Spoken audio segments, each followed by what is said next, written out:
latest efforts to pass meaningful gun reform legislation may be in jeopardy today. The Washington Post reports that a leaked draft plan on expanding background checks is already drawing opposition. Quote, many Republicans who reviewed the specifics of the background checks measure remained lukewarm about it, and a handful of GOP senators who had been directly briefed by Attorney General William Barr on the plan acknowledged that the proposal was incomplete at best. MSNBC will exclusively host the top 10 Democratic presidential candidates at a forum on gun safety. It is presented by March for Our Lives, an advocacy group founded after last year's deadly shooting at Marjorie Stoneman Douglas High School in Parkland, Florida, and Giffords, an advocacy group started by former Congresswoman Gabrielle Giffords and her husband Mark Kelly. I want to bring in Eve Levenson, Federal Affairs Director for March for Our Lives, and David Chipman, Senior Policy Advisor at the Giffords Group and a former ATF agent as well, we should note. Also, full disclosure here for our viewers and our listeners on Sirius Satellite Radio, I will be moderating that forum on October 2nd in Las Vegas. Eve, first of all, how did this event come about? Yeah, so this event came about because Giffords and March for Our Lives work very closely together in our advocacy, and we believe that we need a forum in which we can hear the comprehensive and bold plans which our presidential candidates are putting forward so that voters truly know who is going to be taking action to save our lives. David, the significance of having this event in Las Vegas on that particular date is what? Yeah, the day following the worst mass shooting in American history was not lost on us when we scheduled this. But this is a very exciting announcement for everyone in the gun violence prevention movement, and in particular, the courage we've seen from Gabby Giffords and the tenacity and that demand for change from March for Our Lives. This is a partnership that together we now have 10 presidential candidates who are going to make commitments to the American people about how they're going to prevent gun violence if they become president. What do we know at this point, Eve, about who's going to be in the audience there in Las Vegas?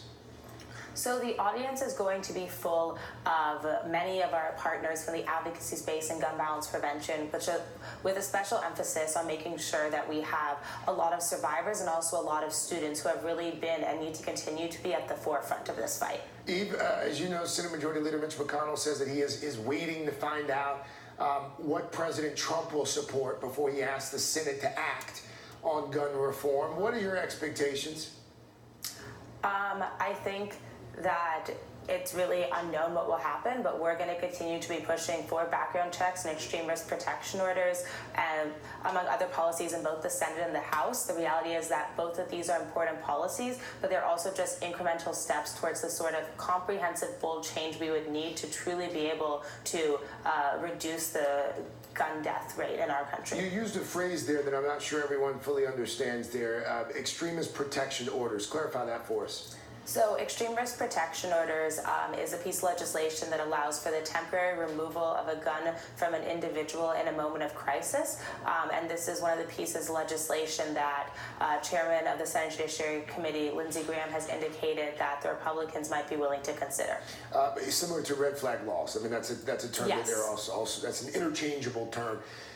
David, congressional Democrats compiled the toll of gun violence in this country. Some details reported by NBC News found that in 2017, nearly 40,000 people died from gun-related injuries, including 2,500 school children. Two of the measures being talked about, background checks and these so-called red flag laws that Eve just mentioned there. Are those two things enough to turn things around? It's got to be. I'm a parent. I was on the phone yesterday with my daughter who's going to college, and she went to a grocery store, and there was a man parading around the store with a tattoo of a rifle on his forehead, and she ran from the store, and she asked me, Dad, was that an appropriate response?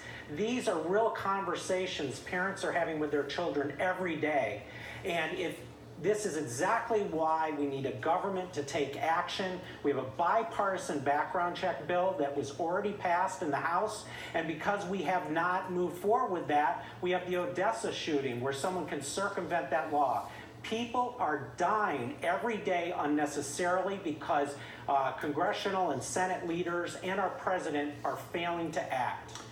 David, as you know, Giffords recently released this video with a number of the presidential candidates talking about ways to make us safer from gun violence. This is just an excerpt of the video here. How difficult is it to come up with a coherent policy to make this country safer from gun violence, especially considering the fact there are already 300 million plus guns in circulation?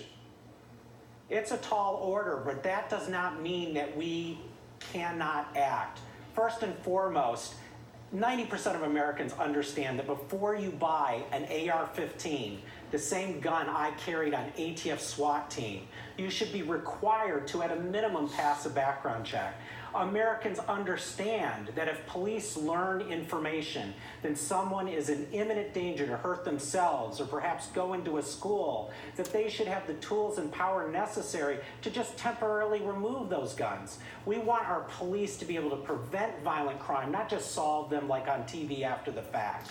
So I think we can do this. We just have to have honest conversations, but we need leaders who have the courage and the urgency, and we need kids like March for Our Lives demanding action and holding their politicians and often their parents accountable. I look forward to continuing the conversation in just a few weeks. A big thanks to both of you, David and Eve. Thank you for your time. And again, we would like to encourage you to join us on October 2nd as MSNBC, March for Our Lives, and Giffords as we team up to host this 2020 Gun Safety Forum in Las Vegas with the 10 most recent Democratic candidates to qualify for the debate stage. We will be spending a lot of time with these candidates to talk about this particular issue in Las Vegas. Gun reform, one of the two big issues that we're seeing kids especially take the lead on. My apologies, not kids, young leaders.